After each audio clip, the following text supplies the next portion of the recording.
Assalamualaikum warahmatullahi wabarakatuh. Halo guys, kembali lagi bersama saya Bobi dan kali ini saya akan kembali mengomentari Tank Rubianti ya. Rubianti ini kayaknya wanita guys. Jadi mungkin sebutnya mungkin Mbak nih ya. Mudah-mudahan saya benar gitu kan. Jadi dia mengomentari bahwa pengertian di dalam Alkitab berbeda dengan pemahaman kita. Pemahaman Alkitab yang benar adalah karena diberi hikmat dari Yesus. Jadi gini, yang perlu dipahami adalah kita itu diciptakan ya dengan akal pikiran. Jadi Tuhan tuh memberikan kita otak. Otak kita ya itu menurut penelitian tuh kapasitasnya berbeda dengan otak hewan. Ya otak yang kita diberi oleh Tuhan itu ya. Jadi Tuhan tuh sudah memberikan kita tuh alat ya.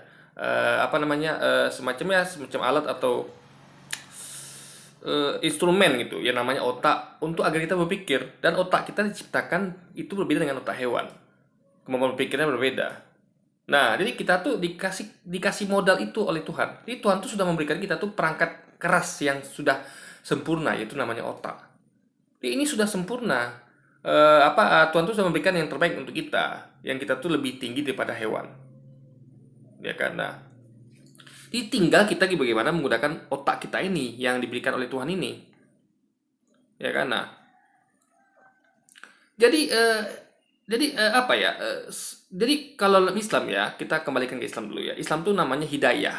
Nah, hidayah. Jadi gini, dalam Islam tuh konsepnya lebih masuk akal. Kenapa saya katakan lebih masuk akal gini? Kalau ada orang ya diberi hidayah, artinya dia tuh akan bisa menggunakan akalnya.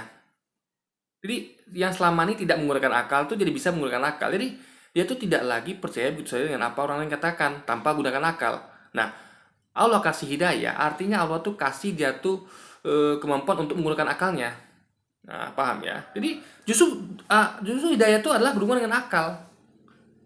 Jadi nggak apa namanya? Jadi gini, ketika saya itu kita mendalami sesuatu ya, kayak contohnya kitab atau Quran. Nah, kita kan basicnya dikasih otak untuk berpikir, akal. Nah, cuman ketika kita belum dikasih hidayah dalam Islam ya, itu kita tuh tidak bisa memahami itu dengan akal pikiran, ya kan? Jadi dalam artian kita bahkan ketika kita pahami akal pikiran kita menolaknya. Kenapa? Karena kita lebih mementingkan kepercayaan pada sesuatu itu percayanya buta gitu, iman buta. Maka Louis Carpenter itu kan pernah mengatakan bahwa untuk memahami Trinitas itu kan kita tidak boleh menggunakan akal tadi ya. Artinya itulah yang dinamakan dengan tidak menggunakan akal itu. Jadi betul-betul murni hanya dogma imani saja. Percaya apa yang disampaikan oleh pendeta atau gereja. Jadi betul-betul seperti Saint Louis tidak menggunakan akal ketika ingin memahami Trinitas. Itu sudah disampaikan Louis sejujur gitu kan. Nah, Islam berbeda. Islam itu justru ketika Anda tuh kita tuh disuruh untuk memahami sesuatu dengan akal pikiran, ya kan? Gunakan dari yang kedepankan tuh ada akal. Jadi apapun sampaikan oleh ustadz atau ulama tuh harus sesuai dengan akal kita gitu. Kalau nggak sesuai dengan akal nggak kita terima. Itu konsep Islam. Nah, hidayah itu artinya Allah memudahkan kita untuk agar akal kita ini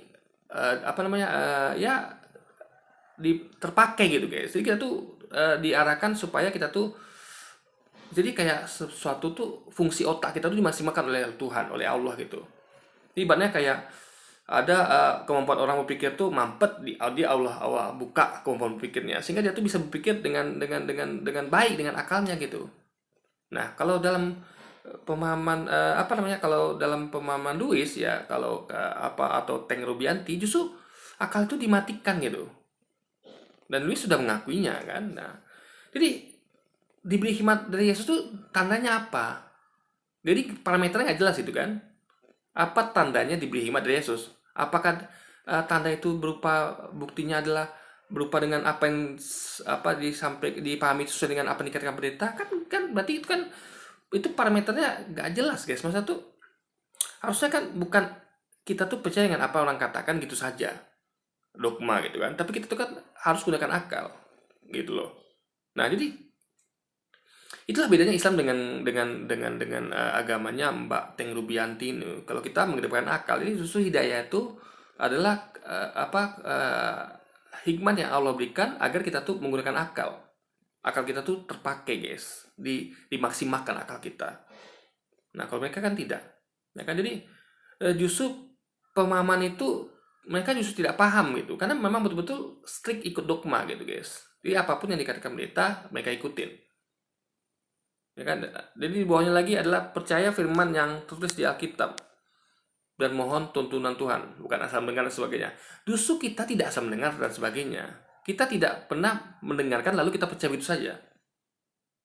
Nah, ini misalnya kayak ulama mengatakan apa, kita telah dulu. Nah, pendeta juga begitu.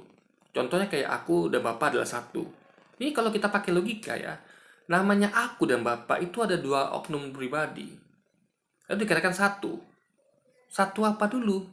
Kau sudah ada dua oknum, dua pribadi, gak bisa dikatakan satu, guys. Oknum lagi. Udah ada dua oknum dua pribadi, masa satu oknum satu pribadi? Artinya adalah dua oknum atau dua pribadi, tapi satu. Dalam hal pengajaran, dalam hal kalau dalam keluarga itu adalah aku dan Bapak adalah satu, itu adalah satu keluarga gitu. Jadi satunya bukan satu oknum lagi, karena oknumnya sudah dua gitu, guys. Nah, itu kan berarti kan akal harus digunakan untuk hal seperti itu. Tapi kan dia tidak.